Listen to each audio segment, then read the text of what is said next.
People, Cory Booker seems to be a madman.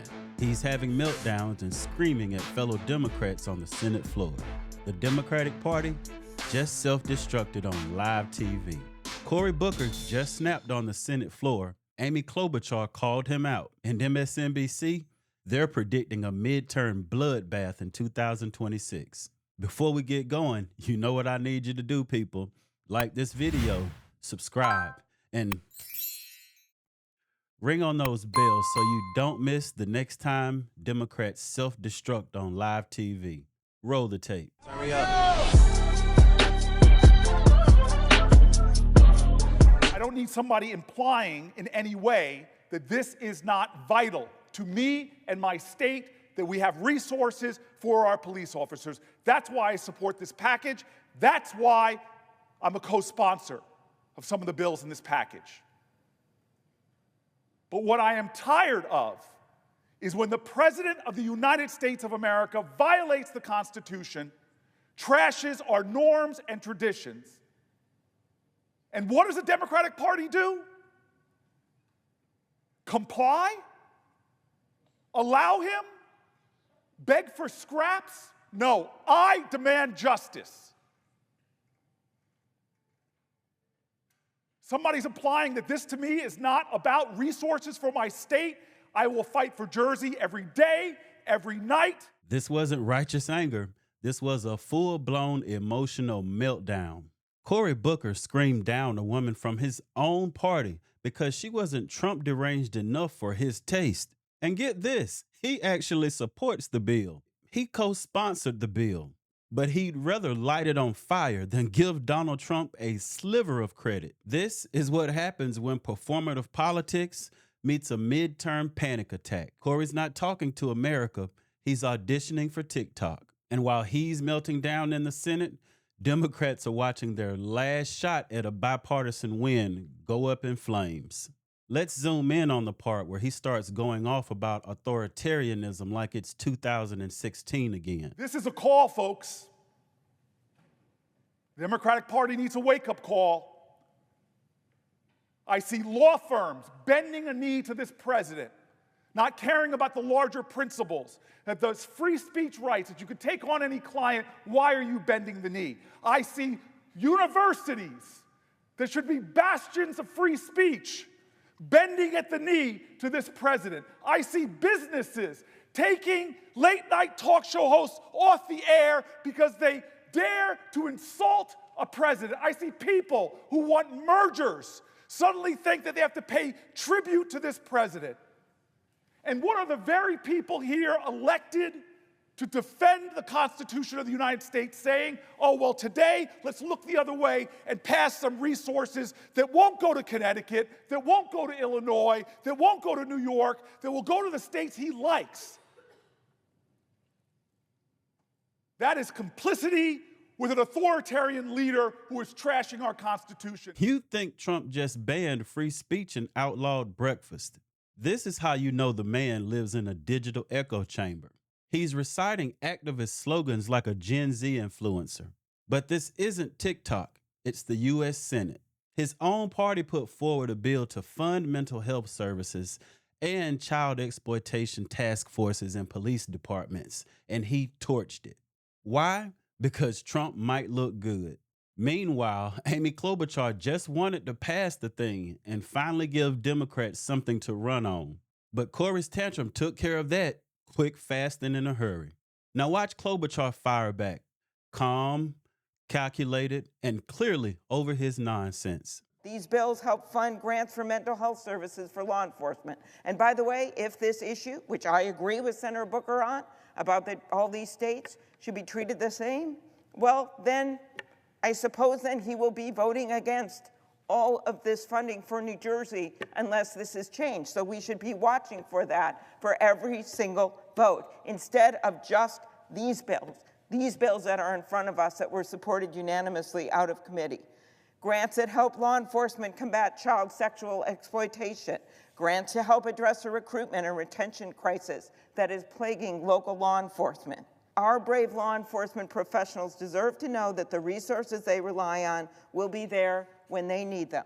And I hope we can work some of this out. I completely agree with Senator Booker about what this administration is doing. But you can't just pick out a few bills that came out of a committee and say, I'm going to stop those, and then allow for other bills that fund other parts of your budget in your state. Let's not kid ourselves. Amy Klobuchar isn't MAGA, but she's at least trying to survive 2026. She knows the party's underwater. No wins, no message, no base.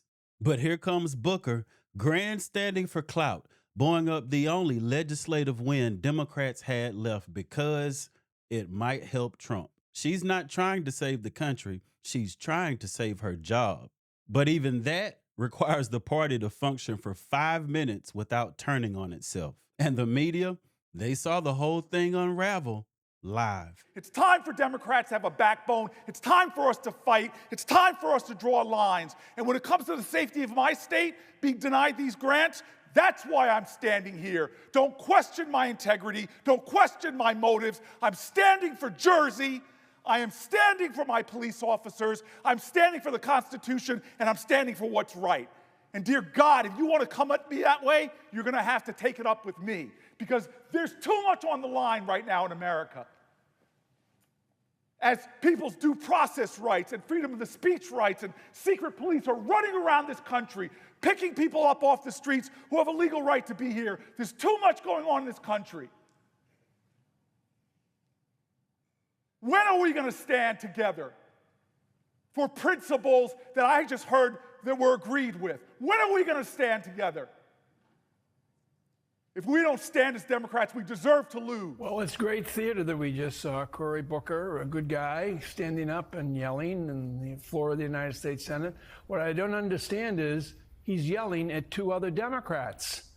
The Democrats have enough problems. They have enough problems in this country defining themselves to people, making sure that people know, no, they are alive. When even MSNBC sounds like the RNC, you know it's bad.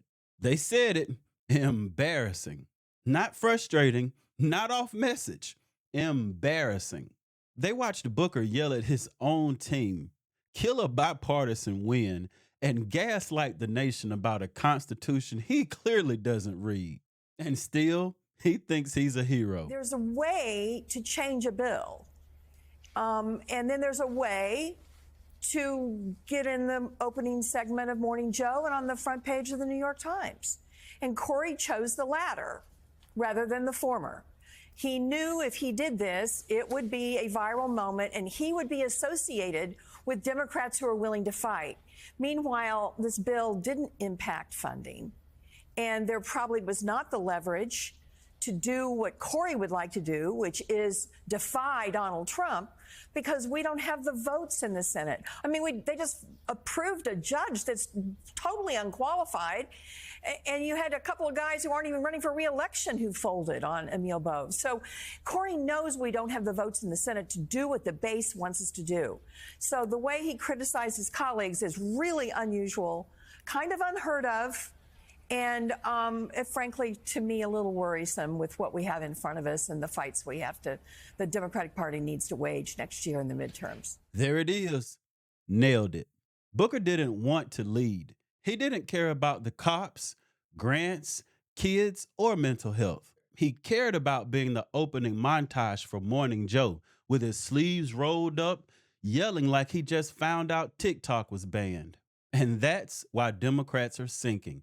They only know how to act like they're trying. The bottom line here is Booker killed the win to trend for 10 seconds. Democrats are in survival mode. Klobuchar knows they've got nothing to run on. She wanted to pass something real and sell it back home. And Cory Booker, he just wanted to scream about Donald Trump. You want the gospel? Well, here it is. Voters don't want politicians who cry. They want ones who can deliver. Cory didn't deliver a win. He delivered a meme. And the meme just cost his party everything. You know what time it is, people, and you know what I need you to do. I need you to hit that like. I need you to hit that subscribe. I need you to share this with somebody who needs to hear it. Thanks again for watching, people. God bless. Listen.